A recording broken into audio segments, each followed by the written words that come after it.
Estamos para hablar también de cuestiones del consumo, temas actuales, temas que se conocieron hoy y que generaron polémica. Exacto, Mariana. Habíamos anticipado algo de que, bueno, ya se lanzó el asunto de que no se va a estar devolviendo el IVA en lo que van a ser compras de débito, y esto también trae aparejado un montón de cosas de consumo que también venís diciendo, y por eso hablamos con Fernando Bogado, que él es el director del Instituto Nacional de Capacitación Política, para que nos cuente un poquito del panorama en el que estamos y realmente si es que afecta directamente a qué tipo de sectores esta medida. Fernando, buenas noches. ¿Qué tal? Buenas noches, ¿cómo le va?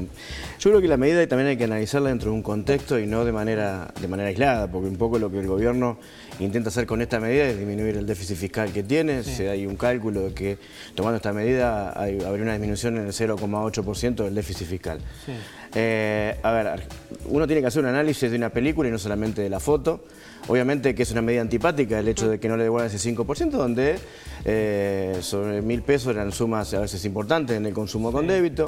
Es cierto que afecta al consumo, es cierto que al que está bancarizado y compra es una afectación, pero también es cierto que el Estado hoy necesita financiarse, se viene de una situación en el Estado con un déficit alto, ya sea en su momento por emisión, ya sea ahora por contracción de deuda. Casi el 8% el año pasado terminó, que este año, a pesar de las promesas, también terminó, el año pasado, en el 2016, a pesar de las promesas, terminó con un alto déficit y ya venía del 2015, con el anterior gobierno, también con un déficit bastante galopante, ¿no? Entonces, lo que hizo este gobierno, a nuestro modo de ver, fue reordenar la economía en lo macro, que eso creo que estuvo muy bien en el año 2016. Ahora viene el año 2017, donde hay que reactivar el consumo. Sí, si bien esta medida es una medida que afecta al consumo, lo cierto es que vos tenés que empezar a establecer los parámetros. Y no es contradictorio, porque mucha gente que nos dice, bueno, mira, venimos de un año recesivo, como el 2016, importante, con pérdida de puestos de trabajo, con aumento de la pobreza,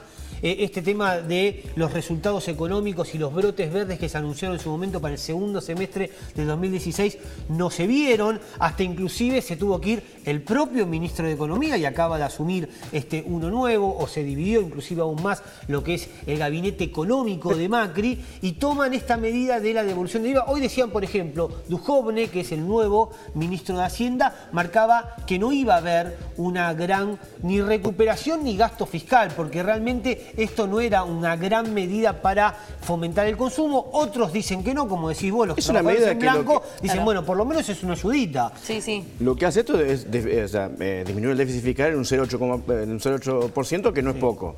Hay que trabajar en el año 2017 sobre la disminución del gasto público, eso también es evidente. Se está discutiendo una ley de coparticipación nueva o dialogando con los gobernadores. Lo cierto es que uno no puede desfinanciar el Estado. Uno tiene que tratar de generar una reactivación, una mejora del consumo, pero con políticas reales.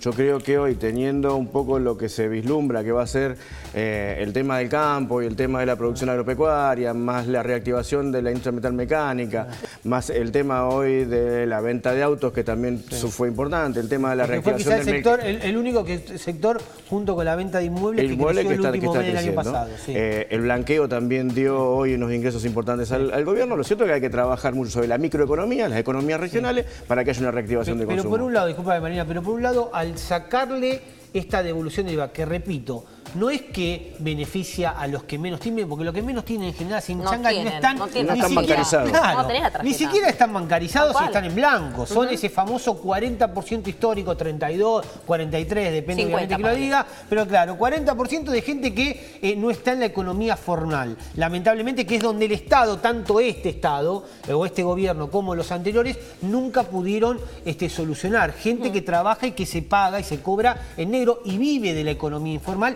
y que estas medidas efectivamente no los perjudican ni los benefician, ni la devolución ni ahora que lo quitaron. Pero muchos dicen, bueno, pero teniendo en cuenta que hay que aumentar el consumo y que se tiene que reactivar la economía y que el Estado necesita más fondos, si esta medida afecta el consumo, porque gente no va a consumir como antes porque no tienen esta devolución del IVA, ¿no es contraproducente a los ingresos del Estado? No va a dejar de consumir por esta afectación. El consumo mediante el débito tiene que hacerlo. Lo cierto es que nosotros tenemos que pensar, y la gente tiene que tomar conciencia de que no hay que desfinanciar al Estado.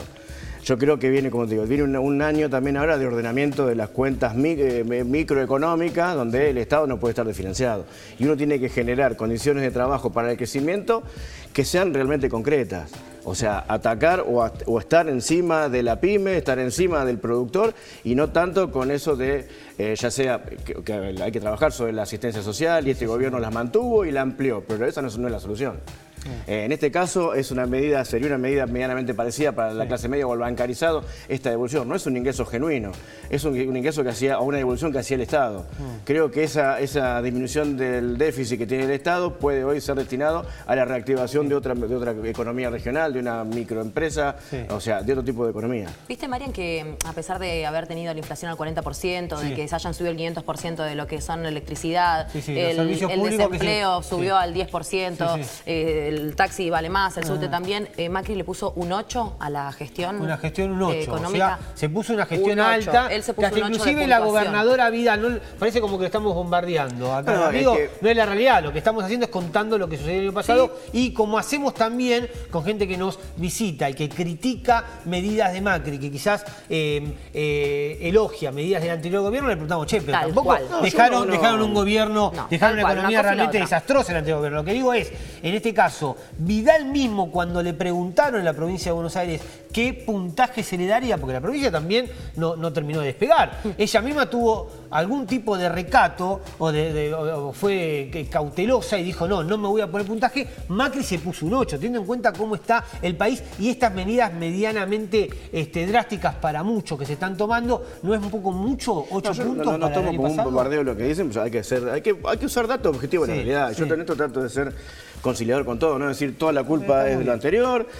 Sí, es cierto que hay que mirar la película cuando digo, nosotros venimos de una situación promedio inflacionario del 30 y pico largo por ciento, casi 40%, donde se tenía la obra pública parada, donde no se estaba pagando a proveedores, donde el crédito que daban las entidades financieras al particular estaban en 10.000 millones de pesos, cuando el histórico argentino era de 28.000.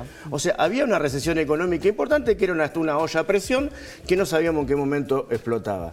Lo cierto es que cuando se asumió, se mejoró el tema de los jubilados con la ampliación, la reparación histórica de los jubilados, se mantuvieron todos los planes sociales, se mantuvo el cepo, se salió del default, las condiciones, se salió del default, hoy estamos abiertos al mundo, hoy nos podemos más allá que no sea el objetivo salir a endeudarnos, pero si hoy nos tuviéramos que endeudar, nos endeudamos a la mitad en dólares de lo que se endeudaba el gobierno anterior. Deuda, que nos pasa a nosotros, si yo me quiero mudar y no alcanzo, voy al Banco Nación o cualquier banco y me cobran una tasa razonable de interés y me permiten a mí crecer para que poder tener una habitación más para que duerma los pibes, no está mal. El gran tema de fondo es como sucedió en Argentina, que esa toma de deuda no sea indiscriminada, al doble de lo que nos estamos endeudando ahora. Pero digo, no quiero que sea la política que vamos a endeudarnos, pero lo cierto es que veníamos de un escenario económico muy complicado, una obra pública muy carterizada, hoy se amplió la obra pública, hoy está en vista de que este año va a alargar la inversión en obra pública, casi con 128.000 millones de pesos, creo que no es poco. Obviamente que todo eso es un factor que tenemos nosotros, que es decir, nosotros entre febrero y marzo tiene que haber un despegue, porque también somos conscientes de que hubo una disminución del poder adquisitivo de cualquier ciudadano con respecto a la inflación y con respecto a las paritarias, entre el orden del 7 y el 8 y hasta el 10% es un piso para empezar a tratar de resolver en eso somos claros. Ahora, hay que tener economías concretas, tener reglas de juego claras para avanzar y esta del 5% es una de ellas, como también las conductas de los estados respecto a las tasas de cobrabilidad en las provincias, los impuestos municipales. Yo le tomo este tema del 5% de la reducción del IVA. También es verdad que hay muchos comercios, y les voy a pasar a ustedes, acá en la zona norte. No estamos hablando de la zona quizás más remota de la zona oeste que de la zona sur, sino que en zona norte hay estaciones de servicio que no te reciben la tarjeta y es obligatorio que haya no me anda el postnet, pero no me anda. Pero claro, viste, te vienen y te corren con eso y uno tiene que tener plata en efectivo con todo lo que eso genera, el peligro, el riesgo, etcétera,